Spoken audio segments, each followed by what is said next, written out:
impressed that I'm even there. Getting back to Paula's question,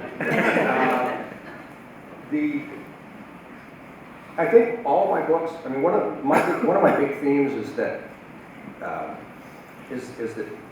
people have unseen death. That we live our lives and we all, I think, have a tendency to make snap judgments or judgments about people based on what we see on the surface. And I think I've always innately felt that, people are so much more than that. Especially Joe Pike. I mean, from the beginning, Elvis is sort of out there. He is what you get. He's the guy who's funny. He's the guy who's more open with his emotions. But then there's Joe, and he's walled off and hidden and protected. And therefore, as he is mysterious to readers, he's mysterious to me as the writer. I mean, I always have known more about him than my readers and had a greater sense of that.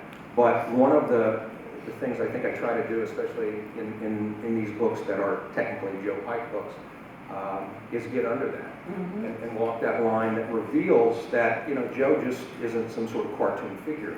He's a flesh and blood human being that is the way he is for some very real and important reasons. And it's fun for me to peel back the layers and see what those are.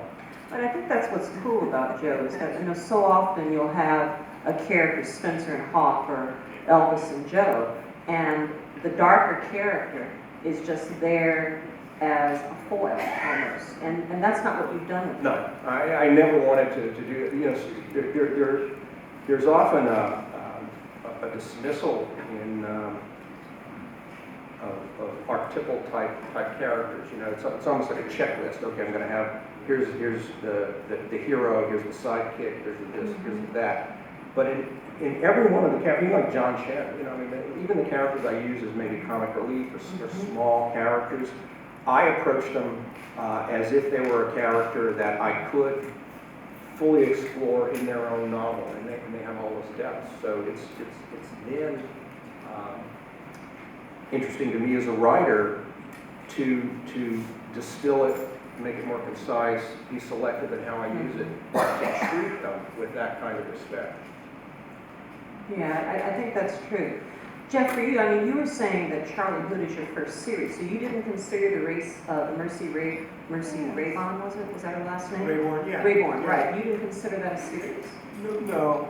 I kind of saw it as a trilogy, and that's what it ended up as. I didn't want to write her more. I thought I left her in a good spot, but I'm doing a series now with Charlie Hood, and I've finished the fourth book, and it's been really interesting for me to do that on kind of a go-forward basis. I didn't see myself as doing that, but I decided to try it. It's been really interesting. So, but to me, it's like I've got 4 books now, all with this guy in it, and I still think that there's more to be said. And I kind of like the idea that I've got more time with him, Like, for instance, when I wrote Silent Joe's a good character. It was inspired by some real people and some moments that I saw.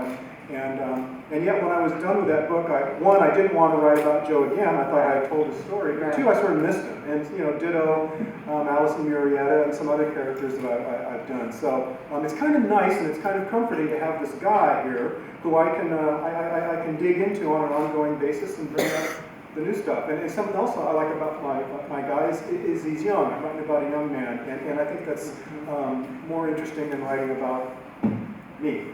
You're a young man, come on.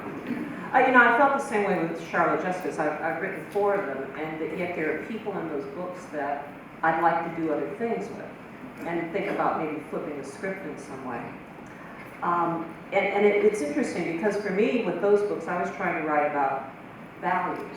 Write about a cop who's in the middle of an organization and she's not sure if she can really hang with those values, and she has a real crisis of conscience through those books about what she's going to do. And I wonder for you, with your characters, are there rock solid values? I know the answer to this, so it's not that I don't know, but I think it would be good for the audience to hear. Are there values that you have in those characters that you think have propelled them and have sustained them as you've gone through the books? What about for Charlie? Yeah, values are what the hero is about for me. I mean, it kind of has to be. the way I see it is yeah, the values are there, the values are clear, the values are simple, they're the values that we all share. Which leads to, part two, which is the fact that Charlie Hood, in my opinion, is not the most interesting character in the book, by any means. There are much more interesting people swirling around in Charlie's cosmology than he himself. He, to me, is the steady sunlight that brings life and illuminates things, and he's there constantly, and he rises and sets on time.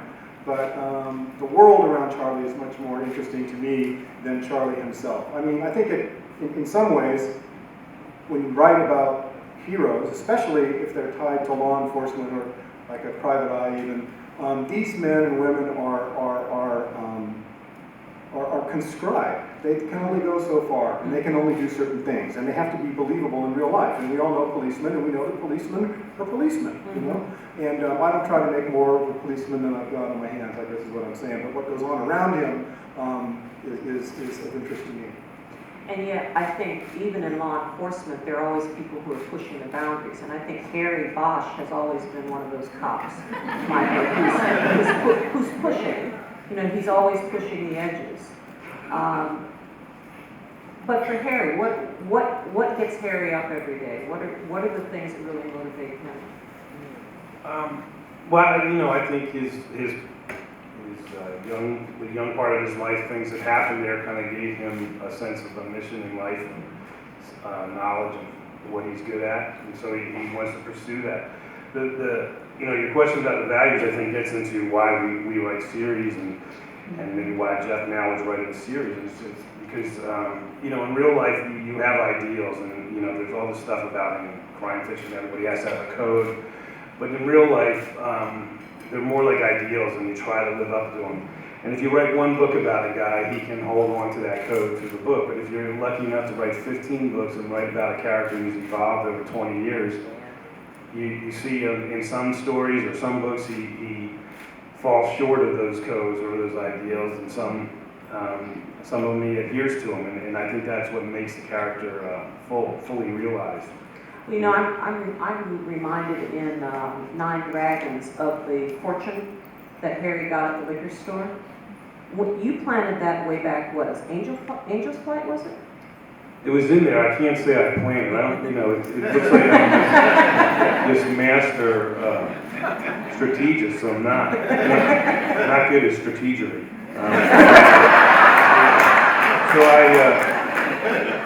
So what you do is you go back at what you've written and you see what can I bring forward and what connection do I can make, because those are very cool when you're a reader to come across those things. If you've been riding along with a character or an author or something, I know that from my own experience. So I always look for those things, but it's not like when I wrote Angel's Flight in 1997, I was going to think in 12 years I'm going to use this. But that's the way it turns out. I read the essays that you did about Harry Bosch and Mickey Howell, and it's interesting how the experiences of your life kind of led to those characters as well. It's usually the starting point, and Harry Bosch, 15 books or whatever it is down the line now doesn't really bear a lot of resemblance to the character that my experiences as a child myself inspired, and so it was really a starting point. The first book was definitely influenced by experiences of people I knew, and then it took off from there, and I think he's influenced by others and made up. A lot of it's just made up. That's why they call it fiction. Right. Oh, okay.